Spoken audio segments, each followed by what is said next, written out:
What's up, everybody? My name is Brandon Valor, and welcome to the Brandon Valor Broadcast. Today, I have my second ever guest on the show.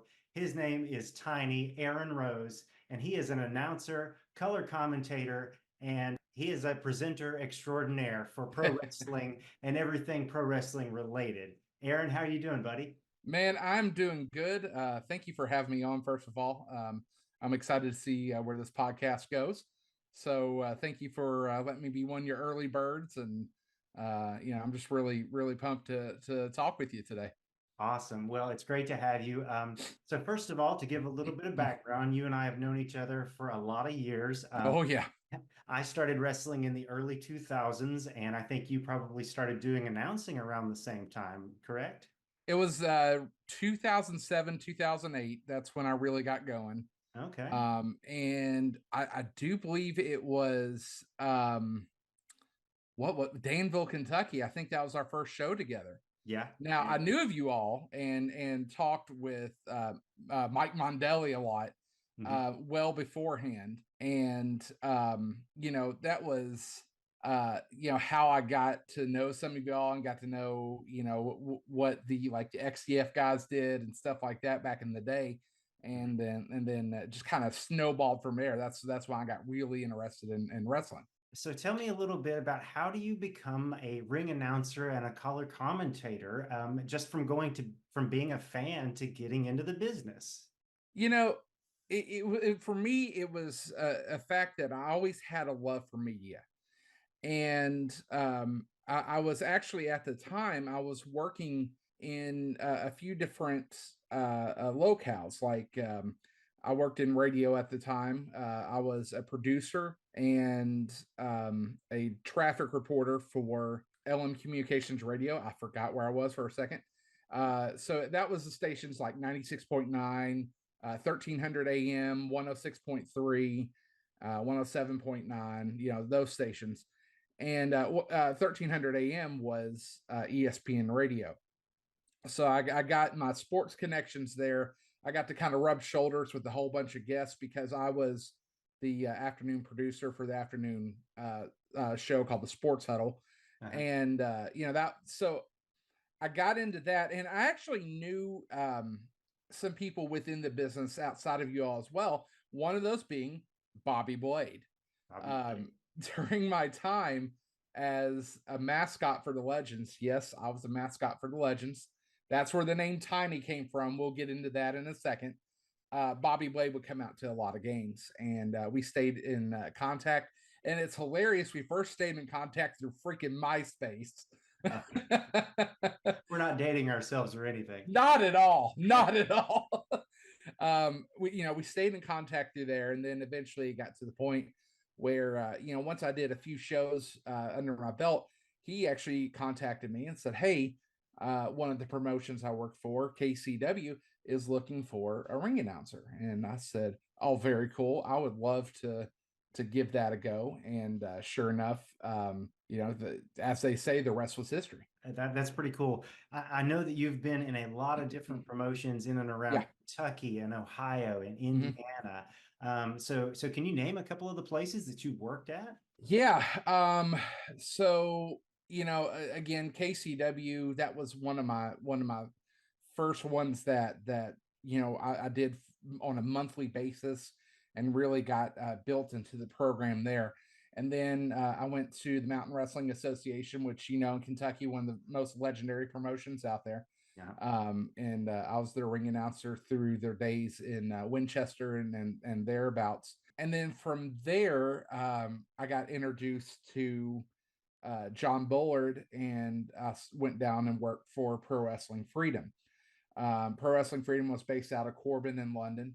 And we down in Southern Kentucky, had a blast out there. That was kind of my eye opener to different styles of wrestling, the more aggressive styles, and I loved working for that promotion. Everybody I met, I've made lifelong friends with through there, and and that's when Bobby Blade and I got to do a lot of work together on commentary, and that to me was, that was one of those moments where we realized that we were meant to be behind the mic together, because our chemistry as a tag team, as a commentator, was absolutely awesome. And I started out as a commentator for Pro Wrestling Freedom, but then it turned out that they needed a ring announcer as well. So I kind of stepped into that role and played double duty, like I do in a lot of the promotions I do now.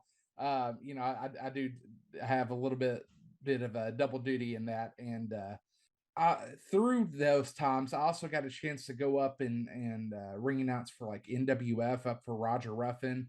I got to call a lot of their fan fest events, Mhm. and the fan fest events, man, I mean, stacked. The cards were stacked. The crowd was packed out. It was their annual outdoor show, and they would, they would have like basically all their blow off matches Mhm. for the year. That's where the storylines got refreshed.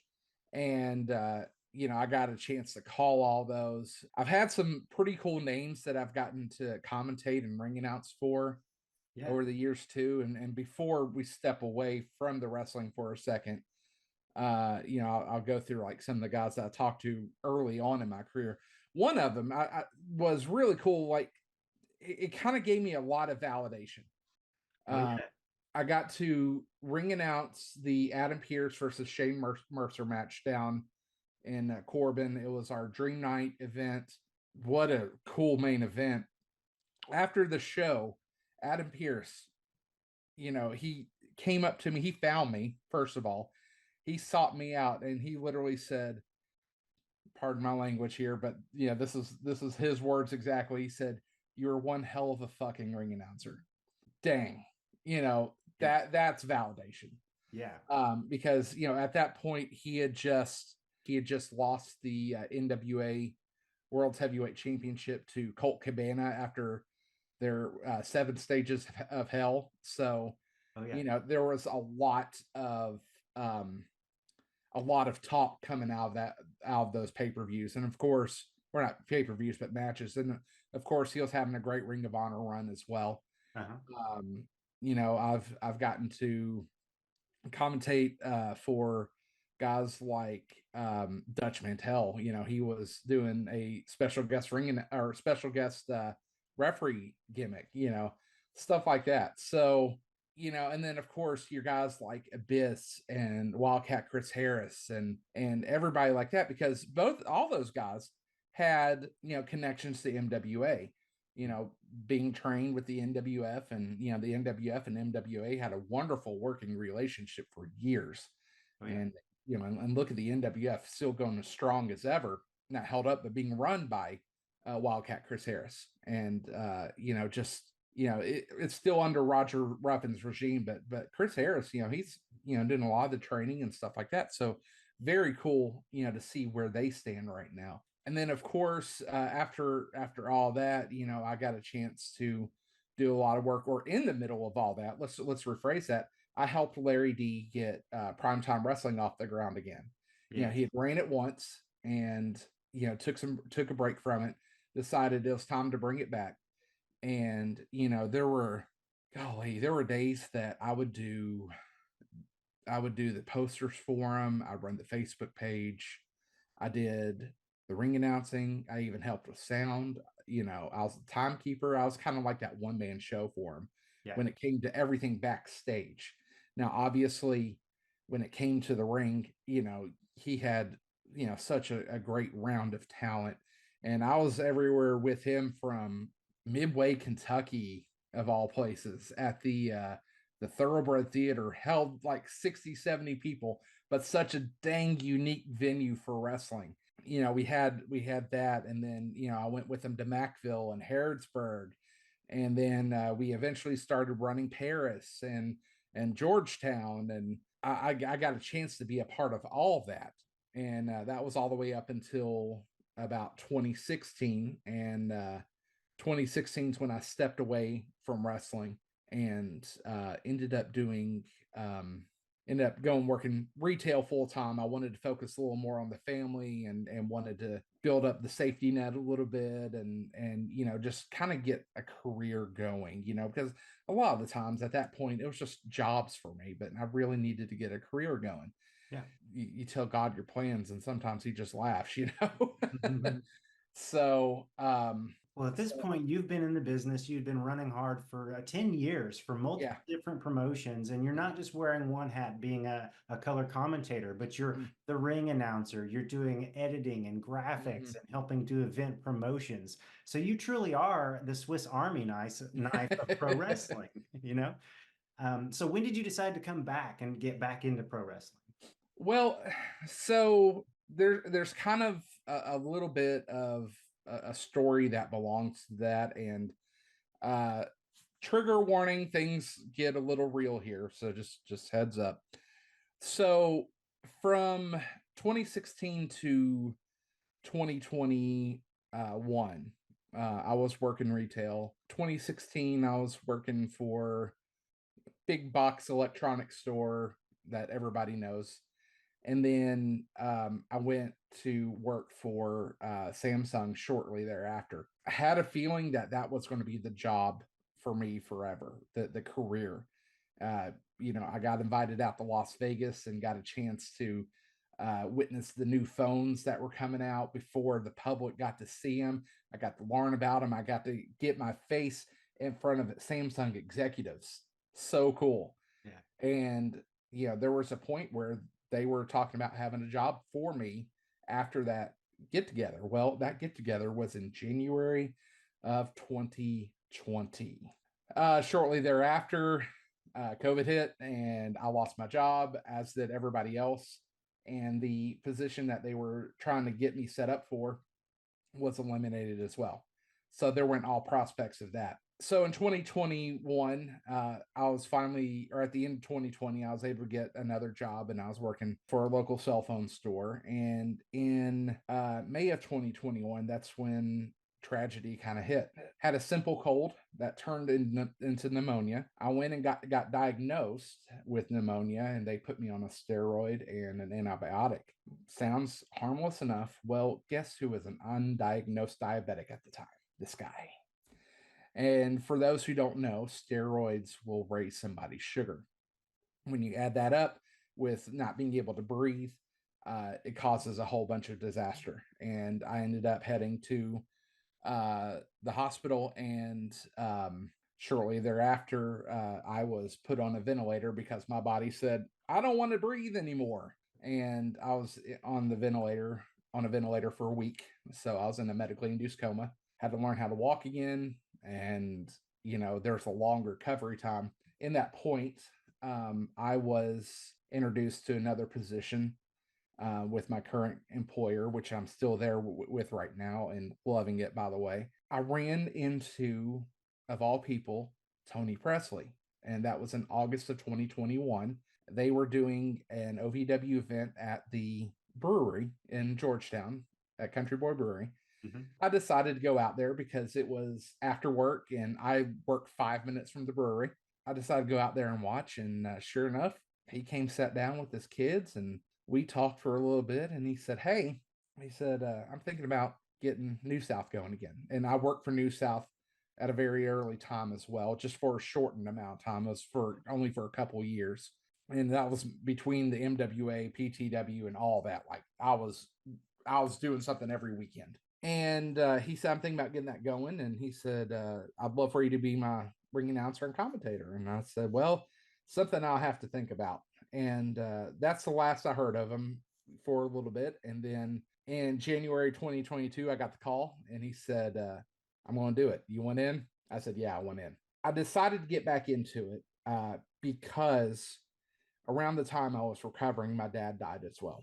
And my dad was a big proponent of somebody to chase their dreams. He always wanted me to chase my dream. Whether or not I succeed or achieve or make the big time or I don't, I'm doing something I love and I'm doing something in service of him. And I told myself that that's what I'll do from here on out is whatever I do in the wrestling business, I do it in service of my father because he was the one that got me into pro wrestling as a kid. He was the one that would take me to all the shows that came to Rep Arena because he actually, cool trivia, he actually worked for a local TV station and got tickets all the time. So he was the one that got me into it.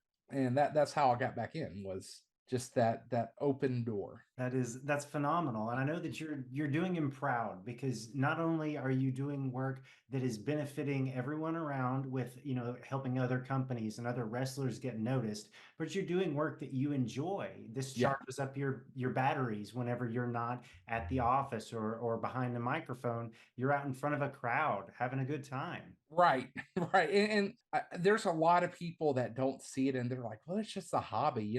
No, it's not a hobby. It's a passion. And then everybody involved in the wrestling business has this passion, or you would not be in it. Yes. And I got the opportunity to come back and start working with New South. As a matter of fact, my first show back wasn't even New South. It was actually Gen Next Pro, Larry D's current promotion, along with Max Sled. And I'll be actually out there on the Saturday on the 3rd, doing a show as well. So big shout out to Gen X. So they were actually my first show back, and then like 2 weeks later was the big New South show with Larry D and Billy Gunn in the main event. What a way to come back. And then from there I got to do stuff like I guess the next one after that, other than Gen Next, was that was Mercer. Mercer got a hold of me for XCF, and I came back and did the XCF show for him, and that was in November 2022 when he got that going again at the arena. And XCF tends to be the grittier promotion that I work for, and the coolest thing about that is just seeing the guys that are there, and the drive that they have to become better and better and better. And there's a lot of passion in that XCF crew. And I'm not blowing smoke up your ass, because you're a part of it too. With working with XCF, and just seeing everything that went on with that, I've been able to keep going and keep getting more bookings. And so nowadays I'm working for EWA, Elite Wrestling Alliance, because they started in, what was that, in May of 2023.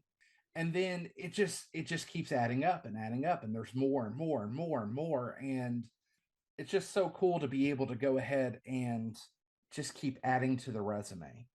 And I've opened up a lot of, I've had a lot of opportunities opened up to me. When you have the opportunity to get out there and keep expanding that resume, it's so cool. So let's go back. So I had New South, I had XCF, I had EWA, and then after that, couple more promotions came along: Appalachian Mountain Wrestling, AMW, with Kyle Maggard and crew. And I'm not even announcing for him. I'm not doing any commentary. I'm not ring announcing. I'm his producer. I'm his executive producer. So I'm making sure everything is running from top to bottom on the production side of things, because they work with a streaming group called D&D Sports Network, and they're based out of Eastern Kentucky. So very cool,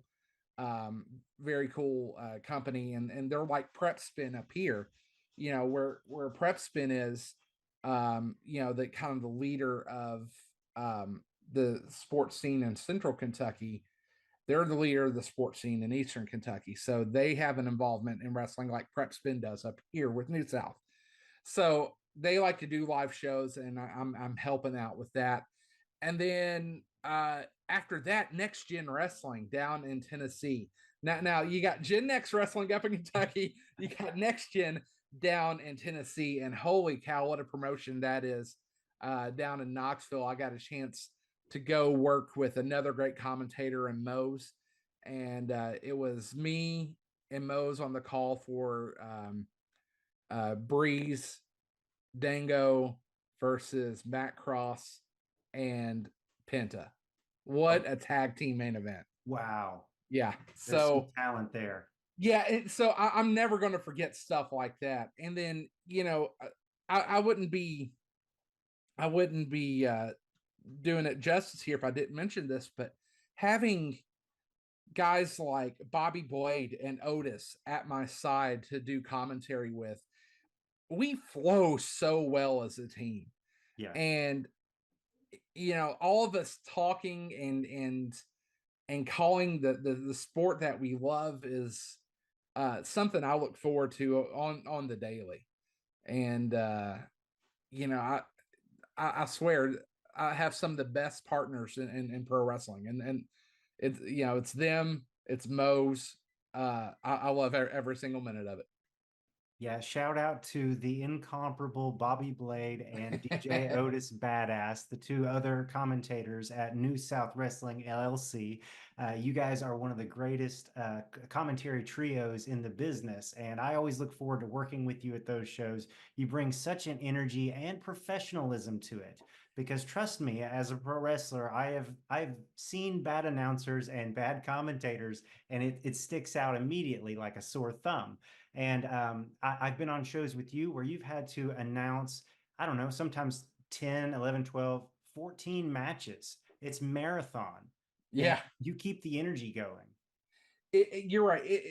Marathon is the key word. I've done a lot of marathon wrestling, and I mean, you would be absolutely surprised at some of the nights that you'd be surprised at some of the nights that I would walk out of there, and surprisingly, I would have a voice. Shockingly enough, I have a voice. But then the next day, I'll be out of it. But yeah, marathon shows, man. There are a lot of promotions out there that can pull off marathon shows. There are other promotions that have a good comfort point of 6, 7, 8 matches. Mm-hmm. The ones that can pull off the marathon shows, props to them. It's hard. It really is, especially when you want to get it into a certain time frame. Uh-huh. One of the best examples of a company that can pull off a marathon show and do it in a timely manner is the NWF. They can go in and have 10, 11 matches and still be done in like 2.5 hours. I Wow. don't know how, but the pace is breakneck there. Yeah. So, I'm actually looking at a poster here this Saturday. They're going to be back in Covington, and the box office Blondes versus Nasty Russ in DC. That's going to be a great match. Oh, that's awesome. Yeah, yeah. We've seen DC at New South a couple times. Of course, the Blondes are tag champs. We haven't seen Nasty Russ down there yet. I like to get him down there, especially with T Money at some point, because we know him as the boys from Jollyville. Mhm. But man, uh, there's just something about wrestling that just is just awesome. I'm Fantastic. loving every minute of it. Well, do you have any advice to any other announcers or color commentators that might be in the business, like just how to make the magic happen as a veteran who's seen and done a lot? As a ring announcer, my biggest advice to anybody wanting to work on their game a little bit is, number one, study the things you've done. Number two, study the ones that influence you and see how you can incorporate it. I'm not saying steal the stuff, don't steal anybody else's style, but see what kind of little elements you can add into your repertoire, if you will. Uh-huh. You know, like for me, I know I don't have the deepest voice as a ring announcer, but I have a voice that carries. And one person that um, I like to study in that reference is Gary Michael Capetta. So old school WCW announcer. You heard him in WWF years ago as well. Mm-hmm. But he was one of those guys that didn't have the deepest voice, but when he talked, people pay attention. Uh-huh. And that's the kind of thing I like to do. When it comes to commentary, um, you know, don't just do wrestling. Get an opportunity to go call different sports, because you become more well-rounded as a sports commentator plus a wrestling commentator. You can take how you call sporting events and move it over to the wrestling ring. That's how I call. When I call a wrestling match, not to peel back the curtain a little bit here, but I call it as if I'm seeing it for the very first time. And actually, for the most part, that's what it is.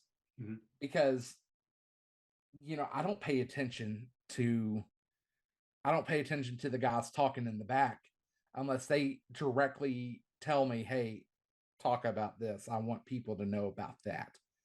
But I like to call it like a sport, because whenever you see some of my videos and you see some of the reactions, it is natural, it is pure, because I am witnessing this for the very first time. Yes. So calling it like a sport gets you a lot more natural reaction. I had the opportunity to call University of Kentucky hockey for 10 years, from 2004 to 2014. So in the middle of doing all these wrestling events, I would go do a midnight hockey game. Wow. In the middle of all that. I wouldn't have a voice the next day. It's gone. But I had that opportunity, and really it helped me be more well-rounded as a wrestling announcer. So those are a couple pieces of advice. Study, again, if you're a ring announcer, study the people that influence you the most. Again, don't take everything they do, but see what kind of little things you can incorporate into your routine. Another good thing that I've been taught about is having a good cadence as a ring announcer. You have that moment of, you know, well, okay, let me rephrase that. I was able to go back and watch my early stuff, and then I was able to go back and change some of the things I didn't like, and that's what got it better and better and better. You know, so don't be afraid to critique yourself either. You can't be afraid. I know some people, they're like, I don't like to listen to myself talk. It sounds terrible. It is what it is. You're going to have to listen to yourself if you want to get better. Yep. Um, so those are a couple things for sure. I know that the saying "do other sports," that's kind of an off the wall thing to mention, but to me, it's really helped me, because I've gotten to do UK hockey. I did high school football, high school basketball here locally. I even got a chance to go out to Las Vegas and call NCAA hockey, Wow. and as a part of a tournament called the Ice Vegas Invitational. And I got to call games for Arizona State, who at that point just gotten into NCAA D1, Michigan Tech, Northern Michigan, and Boston College. As a matter of fact, um, the goaltender this year for the Winter Classic for the Seattle Kraken, who got the shutout, the very first shutout in Winter Classic history, he was actually in net for Arizona State when they won, and I got to call those games. Oh, what a cool experience. So, yeah. So you kind of get to go back and be like, whoa, wait a second. That's pretty awesome. So, it's things like that, so, never be afraid to get out and try other things. Awesome. Well, it looks like our timer is running out on this recording. So, do you want to promote any shows that are coming up that you may be a part of? So, golly, my February is full for sure. So I got this Saturday on the 3rd of February, Gen Next Pro Wrestling in Cynthiana, Kentucky. On the 10th, we're going to have EWA in Frankfort, Kentucky. On the 23rd, I think it's the 23rd, Friday night 23rd, XCF in Jeffersonville, Indiana at the world famous arena. And you're going to be on the card. You're going to be ready to rock and roll as you wrestle Ace Perry. Yeah. I'll be excited to call out. That would actually be the first time I've gotten to ring announce for Ace Perry. So that's kind of a cool thing. Great wrestler. And then on the 24th, I'll be in Bergen, Kentucky. And for Bergen, I am working with Appalachian Mountain Wrestling, and that's going to be another producing role for me. So I'm excited for that as well.